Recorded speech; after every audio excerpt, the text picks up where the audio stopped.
What's up guys, CyberDucky is back. And I want to talk about heap memory, or what heap is. Essentially you can think of the heap as dynamic memory. Memory that changes, memory that's allocated, given, requested. So how do you actually request memory while you're running a program? In your program you can do something called memory allocation.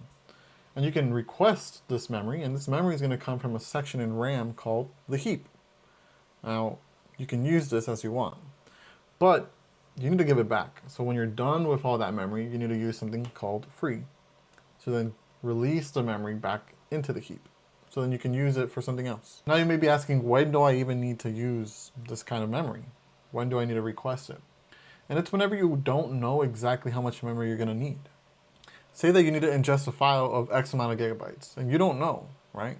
So you need to be able to request all that memory from somewhere to then be able to work with the file and then give it back. So you don't know what that is going to be like, right? So it has to be dynamic. You need to be able to increase the size of memory you need, decrease it, etc. Cool, now that we know what the heap is and what heap memory is and why do we need it, what are some bugs that can happen here?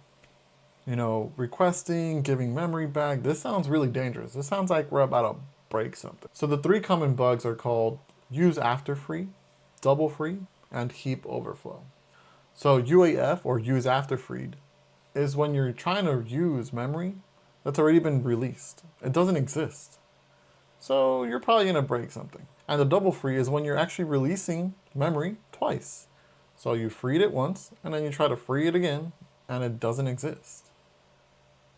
Or it's probably pointing somewhere and you freed some other memory somewhere else that you're not supposed to.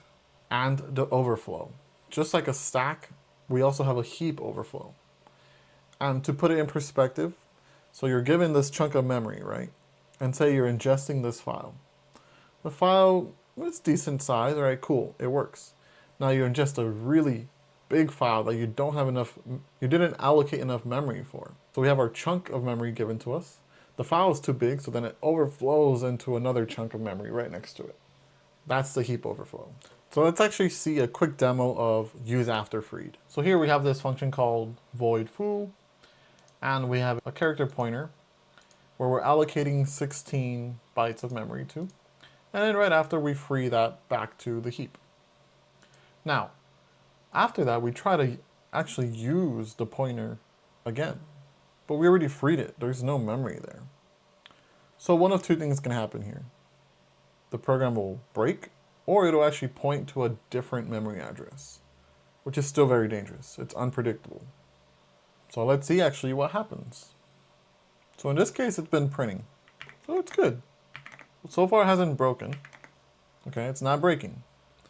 Yet we don't know what exactly this is pointing to because we freed it already. So you can actually catch these kinds of common bugs with something called an address sanitizer. And you can add it when you're compiling with GCC. So it looks something like this. GCC f sanitize equals address, and then your file here, and try that. So why does this matter? Why do hackers want to do this? Now, these bugs, heap overflow, use after freed, double freed, they can change what pointers point to, or they can corrupt pointers' locations, changing the way the whole program works. This is why it's super important and why hackers want to actually attack this. So that's the heap. If you want more videos, let me know. Like, comment, subscribe. We'll be here all week. Peace.